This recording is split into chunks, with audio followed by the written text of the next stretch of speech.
Egun ondo, eskerrik asko, danoi etortzeatio. Burnie eta Euskal Herria. Euskal Herria eta Burnie. Histori luzea da, milaka eta milaka urte dituna. Milaka eta milaka urte, da gaina importantea izan da, zeatio. Guren, alde batetik gizarte eragindo, eta bestetio, kultura eragindo. Kultura hortan hizkuntzara esartzen da.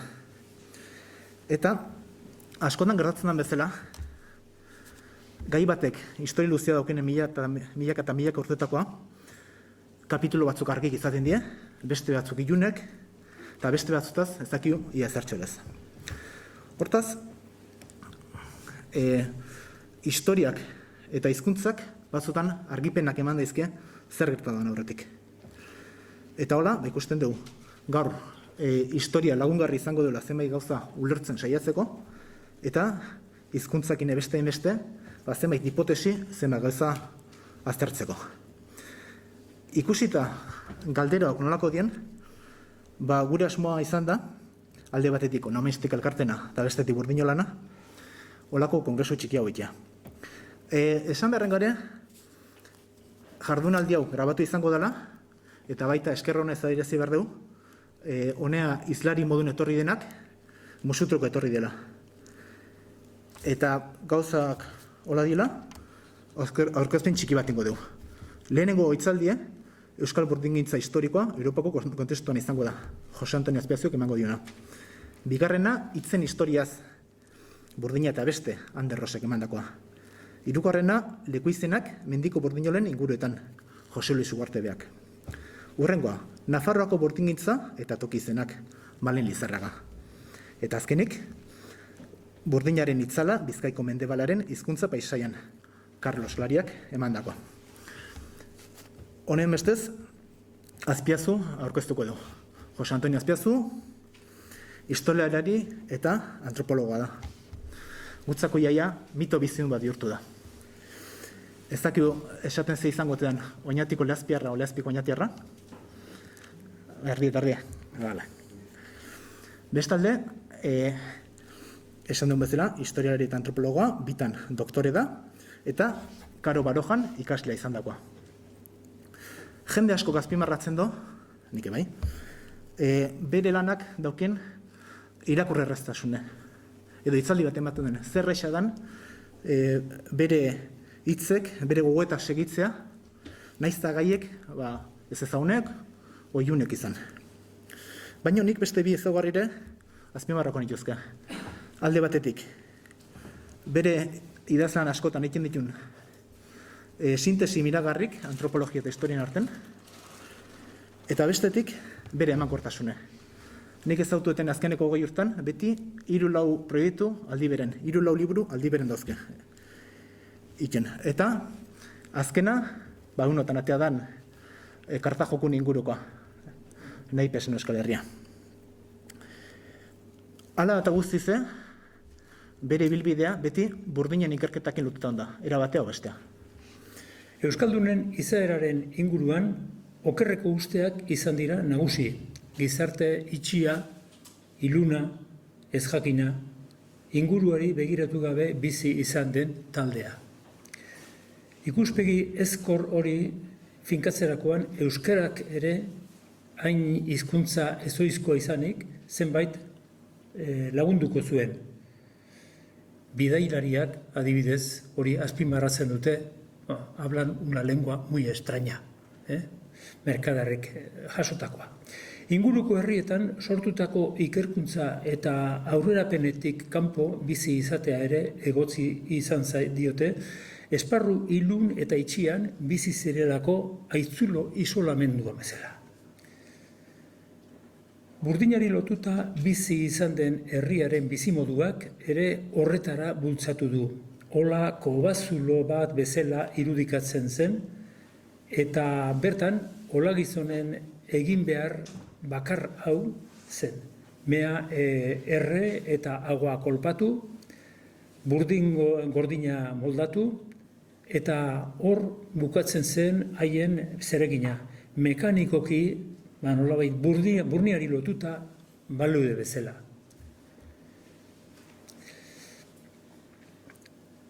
Ola eta olagizonen inguruko bizimodua ikertu ondoren, irudikapen ezkor hori erabat desagertzen da.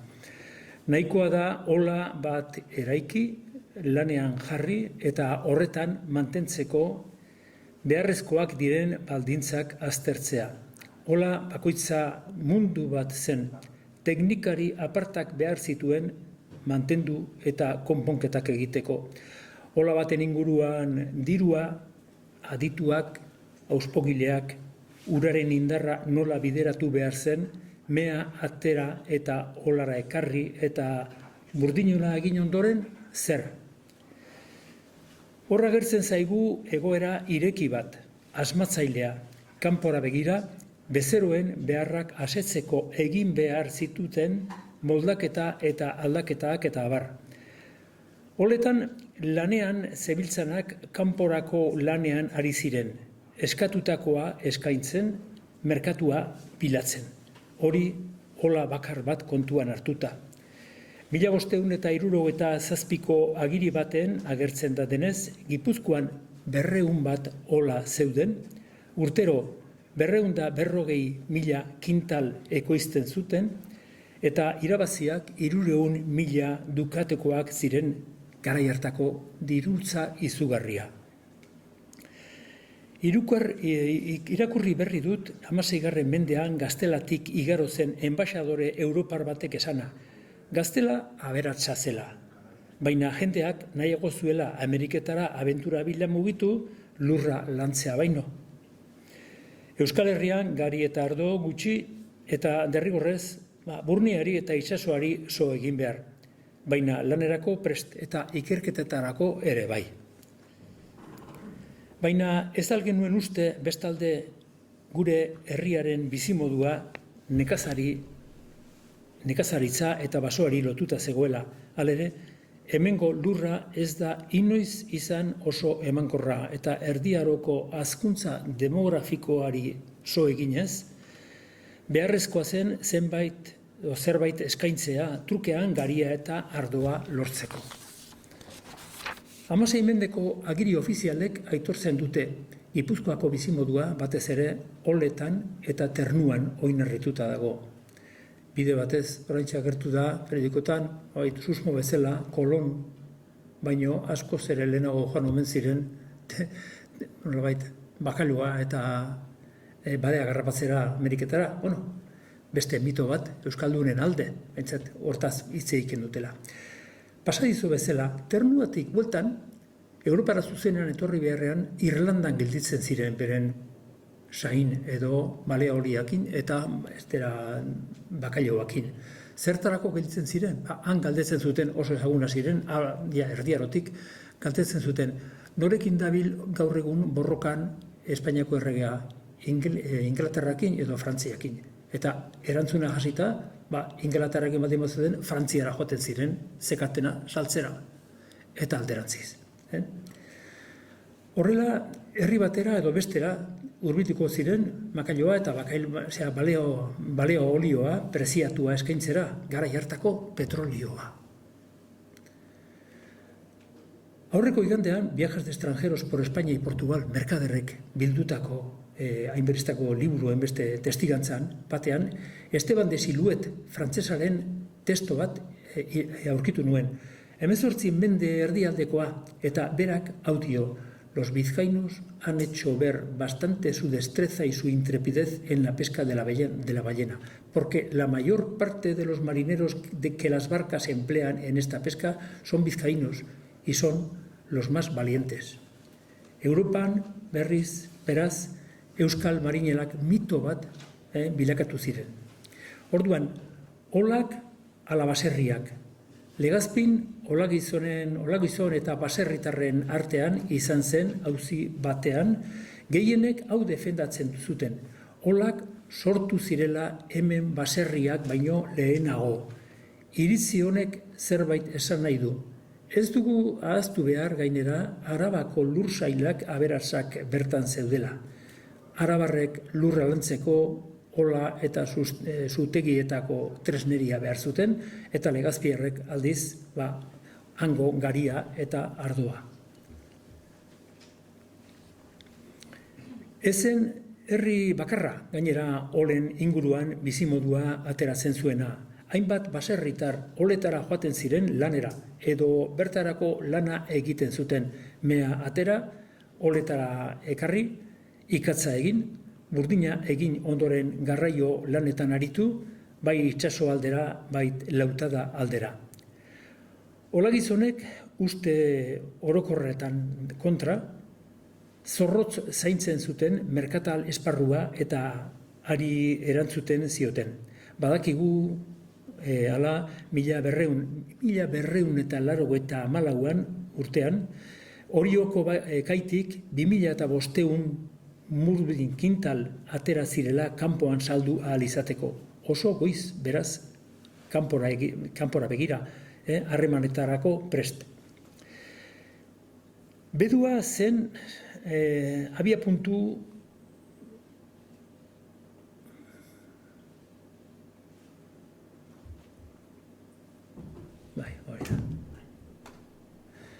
Bedua zen abiapuntu urola bailaratik itsaso aldera generoa ateratzeko. Bertako biltegian burdin eta burdinazko tresneria ugari pilatzen zen kanpora eramateko, edo eta kanpotik zetorren generoa pilatu eta gero inguruetan zabaltzeko ere. Esanguratsua da, era hontan, Elgoibarko auzo den ezaguna o ez ezaguna den Altzolaren ibai kaia, garai hartan dokumentoetan Puerto Fluvial deitutakoa, bertatik pasatzen ziren Gaztelako artilea, inguruetako arma eta burni tresnak, eta baita ere emakumeek ekoiztutako liuzko behatila famatuak. Bueltan berriz, Gaztela aldera, arraina, Europako arropak, balea olioa eta abar. Gaurko ikuspegitik, ezin ditugu sinistu ere ezin dugu egin, Altzola zeharkatzen zuen ibaiak zein presentzia zeukan mundu zabalean, Europan adibidez. Araba eta Gaztelako lotura berriz Lehintz Gatzaga, Biozkorna eta San Adrian Kobazulotik egiten zen. Urolatik Gasteiz aldera abiatzen diren, eta bai Burgos, Medina del Campo eta beste Espainiako hainbeste hiritara eramaten zuten burnia jakiteko. Bide hori batzuetan euskaldun mandazainak egiten zuten. Beste batzuetan noski gaztelako jaintariak ere ekartzen zituzten nolabait hemen urdiak erabateko. Honen adibide esanguratsua da 1574 urtean gertatu zena. Merkatari horien aginduz, 70 burdi bidale zituzten Gasteizera. Han seguratik mandabidez ekarritako tresneria jasotzeko. Haientzat denbora urrea balio zuen, eta mandoak berandu xamar zetozela ikusita hau agindu zuten.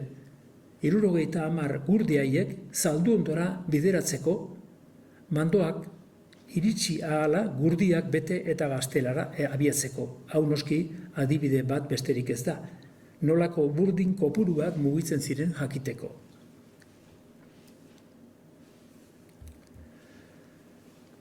Holetan ikatz asko erretzen zen, baina basoak ezin zezaketen behar zen adina eskaini. Burubide bat aurkitu behar zen ikatz gabeziari aurre egiteko. 16 mendeko 4. hamarkadan arazo horri aurre egiteko aurkikuntza bat berri izan zuten olagizonak, eta noski merkatariek.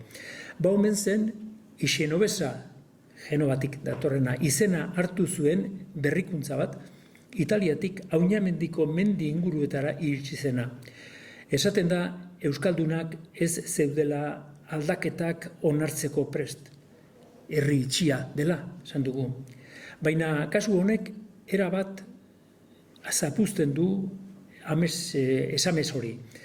Aldaketa ezen merkea, baina lanerako ohi baino ikatz gutxiago behar zuen zenez, Ixenobesa hori, sistema hori urte gutxi barru ia hola guztietan zabaldu zen. Zertan zegoen aldaketa? Burdinaz egiten zen zulora haizea zuzen eta eraginkorrean bideratzen zen tobera edo haizebide berri batez. Orain kobrez egina eta ez burdinez. Berehalaxe ohartu ziren askoz ere ikaz gutxiago behar zela eta hurrengo urte gutxietan auspogileek kobrezko tobera hori jartzen ziren auspo berriei. Harrigarria da ikustea zein aberatsa eta anitzatzen kanpora bidaltzen zen tresneria. Gainera, tresna bakoitzak ezberdintasunak agertzen ditu. Hiltzeak, adibidez, neurri asko eta mota desberdinekoak ziren. Bakoitzak aparteko zeregina zuen neurrian. Zer esanik ez, herri bakoitzak bere ekoizpen berezitua zuen. Segurak adibidez, oso ezaguna ziren fierro karretil deitzen dena. Izeneko jantak, gurdien gurpilari kanportzik jartzen ziotenak. Hau da, auspoa, ikusten duzunez? Horrengoa? Horrengoa. Hau izango litzake orduan, fierro karretil hori seguratik, gehien bat seguratik ekartzen zutenak. Arrasatera berriz zo eginda, Europa guztitik etortzen ziren bere altzairua erostera. Esaten dute, Milaneko altzairuaren haina ona zela. Eta erregeek eskatzen zuten suzko armen giltzak derrigorrez del acero de Mondragon izan behar zutela. Frantsesak arrasaten burdin oletan egiten zuten lana, baina altzari eikitzen horretan ez zuten sartzen usten, hemengo hango trampak eta hango sistemak ikasi ez ezaten. Gainera, kanpotik etortzen ziren jende pilo bat arrasatera, eta protestantismoa sartu etzedin San Francisco Eliza eraiki zuten, Elkano Garibait denboran. Esan nahi du, ez dela bat obi etortzen ala, baizik kanpotarrak etortzen ziren, eta protestantismoa etzedin sartu, jente pilo bat etortzen zen arrasatera. Azpeitin oso ezaguna ziren Portugalera bidaltzen zituzten hainbat neurritako goldeak. Gerrikaitzen guduetan gorputza babesteko erabiltzen ziren petoak edo espalderak. Nolabait, armen kontrakoak egiten ziren. Oinatiko sartagiak oso estematua ziren gaztelan. Zer esan izkez, armagintza mailan, Deba Arroako Elgoibar, Eibar, Soralduze eta beste batzuetan egiten ziren suzko armak. Honekin lotuta, duela gutxi ikertu dugun Juan Sebastian Elkano ingurua ibilbidea epika liburuan, suzko arma erraldoiak, kainoiak, zein tokitan eta nolakoak egiten ziren deskribatu ditugu. Ez ziren bakarrik ekoizten barrualdeko toki ezagunetan, baita ere itsasertzeko herrietan ere. Horrela, itsasontziak babesteko bombardak Orion, Deban eta Zarautzen egiten ziren esaterako. Horrek segulako ospea eman zion euskal untziteriari. Eibarren berriz, bombardagileen monokultibo esan genezaken bezalako zerbait zegoen. Hartzen zituen eskaerari erantzuna ahal izateko. Ez da ahaztu behar, harrigarria bada ere, Ingalaterrako erregeak 80 bombarda enkargatu zituela epe lebur bategan egiteko. Hori ez da papatean egiten, arma bakoitza, nolabait, artisautzan eiketzalako, ez makina, beste makinakin. Bombarda kontu hau, ikertzaile ospetsuenak adierazita, erabat ezezaguna zen historiografian. Orain, aipatutako liburuan agertzen den bezala, euskal armagileen modernitatea garbi ikusten da. Europako errege ospetsuenak, Portugalekoa bai, Ingalaterrakoak ere bai, begi aurrean zeuzkaten Eibar eta beste herrietako bombarda ekoizleak.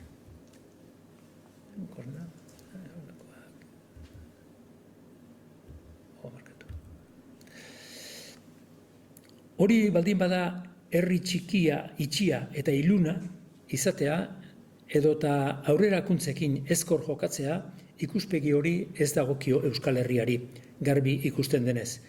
Idazle baten esan zuenez, garai hartako euskaldunak alde guztietan agertzen ziren. Beren hizkuntza ofiziala gaztelania zen, ofiziala idazteako talakoa, baina beren arteko hizkuntza arrunta egunerokoa euskera zen. Kanpora begira bizi zirela, hori bai dela euskaldunei zegokion argazki aproposa. Bestela, hor Europan edo Ameriketan euskaldunen presentzia zein garbia eta garrantzitsua izan zen, ona adibide batzuk. Arrasateko merkatariek Nantes oso merkatari gune importantea zen, zeukaten bere etxea, eta altzairuarekin ateratako dirua hain preziatuak ziren arropak erosten eta trukatzen zituzten. Behar bada, hain apreziatuak ziren Europako oihal eta arropak. Arrasateko kodiziloetan, testamentuetan, ugari agertzen dira. Ez zegoen herririk hain arropa dotoreak jazten edo gordetzen zituztenik. Azpeitiak harreman estua zeukan Portugaleko merkatari ospetsuekin, eta adibidez, merkatari horiek Azpeitian agertzen ziren golde desberdinen neurriak paperean marrastuta burdinez egiteko. Honek pixkat kontu politan idatzi genuenean Azpeitiko historio bat, Azpeitia industria eta merkataritza 16-18 mendean, halako batean artxiboan nengoela aurkitu nuen hau, zein astakeri indute hau, papel bat, erabat ebakita, moztuta zegoen, eta esan du, zen esan du. Paper hori begira zer zen. Goldearen neurri bat,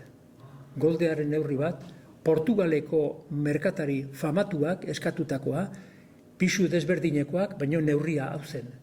Eta neurri ontakoak egin behar zituzten, han saltzeko eta ara eramateko. Eta pilo bat agertzen dire Portugaldarrak, hemen ageri ziren, nolabait honen eske, eta gero baina dauka, beren hizkuntza dauka hemen. Horrelako, este es la medida que tienen que tomar para hacer los arados.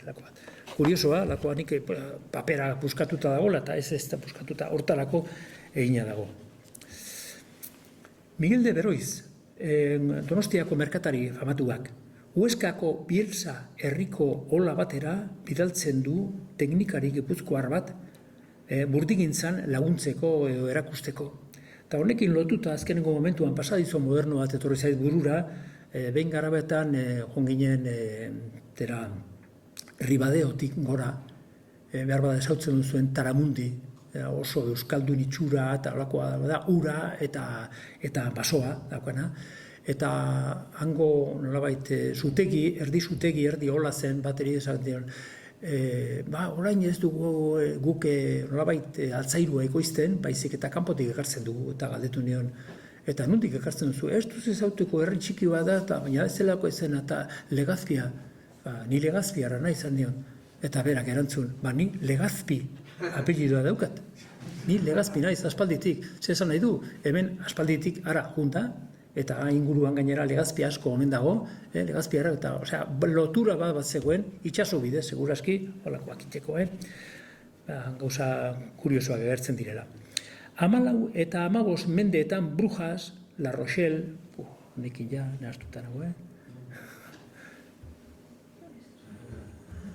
Brujas, La Rochelle, Londres, Bristol eta Gaztelako hainbat herrietan nabaritzen da euskaldun merkatarien presentzia.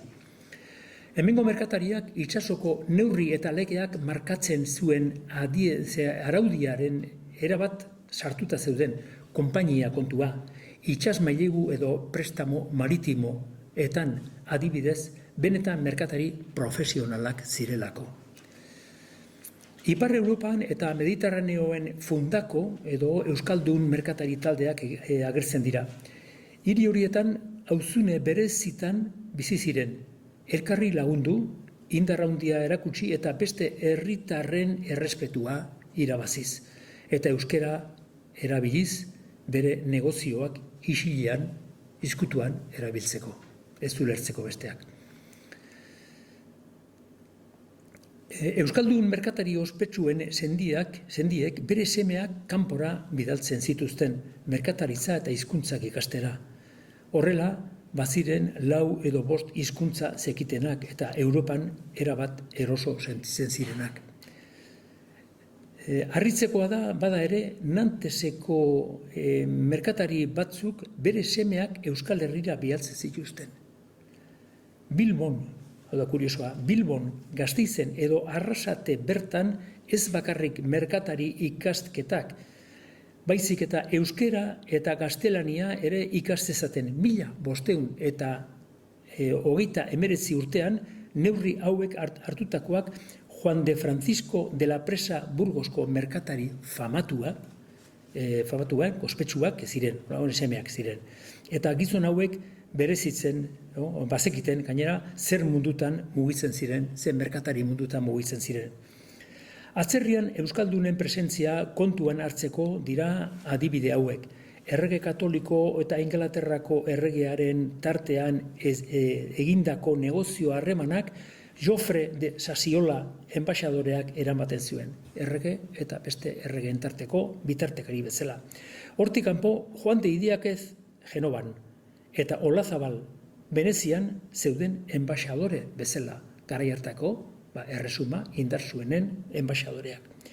Sevillan berdiz, Casa de la Contratación, Ameriketako negozioak eta nolabait kontratatzen zuenak, etxeko burua zen Juan Martínez de Recalde, Azkoitiarra. Berari esker, neurri batean Elkanok Molukasetako bidaian parte hartu zuen, berak eraginez, bera bultzatuaz, bera erakutziaz. Matienzo, beste euskaldun bat, ere zer ikusi handia izan zuen espedizioa, Molukaseko espedizioa eta euskaldunen partaidetza kontuan hartuta edo bultzatzeko, hainbeste euskaldun parte hartu zuten espedizio hortan.